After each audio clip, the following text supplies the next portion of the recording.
ఈ కార్యక్రమం ఏదైతే మనం చేశామో నేను ఒక సంకల్పం చేశాను, మీరందరూ గుర్తుపెట్టుకోవాలి. పేదరికం లేని సమాజం నందమూరి తారక రామారావు గారి కళ, ఎన్టీఆర్ కళ. ఈరోజు నేను ఆలోచించింది సంపద సృష్టించాలి. ఆ సంపద సృష్టించడం ఎంత ముఖ్యమో పేదరిక నిర్మూలన కూడా అంతే ముఖ్యం. నేను అందుకే ఒక కార్యక్రమం పెట్టుకున్నాను, జీరో పావర్టీ అన్నాను. ఈరోజు ఎలా మందికి వస్తాం? కొంతమంది కష్టపడ్డారు, డాక్టర్లు అయ్యారు, ఇంజనీర్లు అయ్యారు, విదేశాలకు పోయారు, డబ్బులు సంపాదించారు.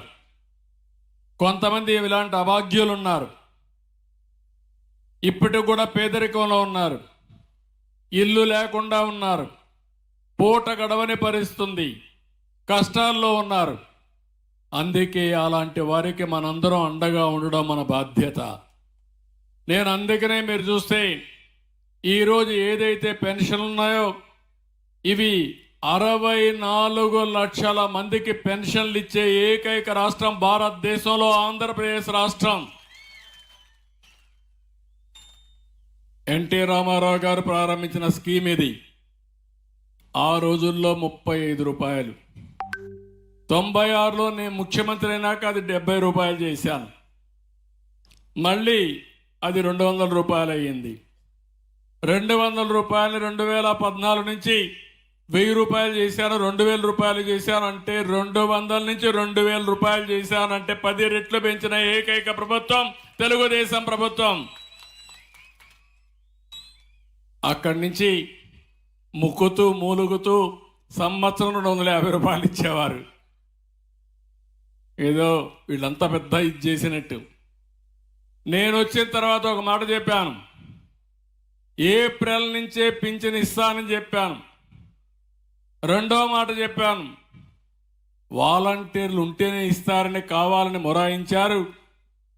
ఒక్క రోజులో పింఛన్ ఇస్తాను, నాకు అధికారం వస్తానని చెప్పి ఒక్క రోజులో పింఛన్ ఇచ్చిన ఘనత తెలుగుదేశం ప్రభుత్వాన్ని. ఎన్డీఏ ప్రభుత్వం ఈరోజు మీరు పింఛన్ ఇచ్చాం, నేను ఆన్లైన్లో చూసుకుంటున్నాను ఎన్ని ఇచ్చారని. ఇప్పటి వరకు 94-95% ఇచ్చేశారు. ఈరోజు 4000 రూపాయలు ఒకటేసారి పెంచాను. అంటే దగ్గర దగ్గర 2700 కోట్ల రూపాయలు నెలకవుతుంది. సంవత్సరానికి 33,000 కోట్లు అవుతుంది. అయినా పర్వాలేదు. ఈరోజు ఈ నెలగన్ను చూశారు, ఒక వితంతు పెన్షన్, ఒక వృద్ధాప్య పెన్షన్, ఇంకో పక్క వితంతు పెన్షన్, ఇంకో పక్క వృద్ధాప్య పెన్షన్.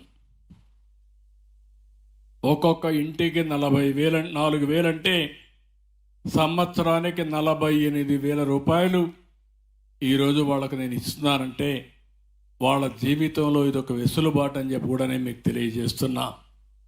ఇప్పుడే ఆడబిడ్డ మాట్లాడుతున్న అతంటూ, మీరు ఈ 4,000 రూపాయలు ఇచ్చారు కాబట్టి నా కూతుర్ని కూలికి పంపకుండా స్కూలుకు పంపిస్తున్నాను, మీరు ఇవ్వకపోతే మళ్ళా కూలికి పంపించే పరిస్థితి వచ్చేదేమని బాధపడింది.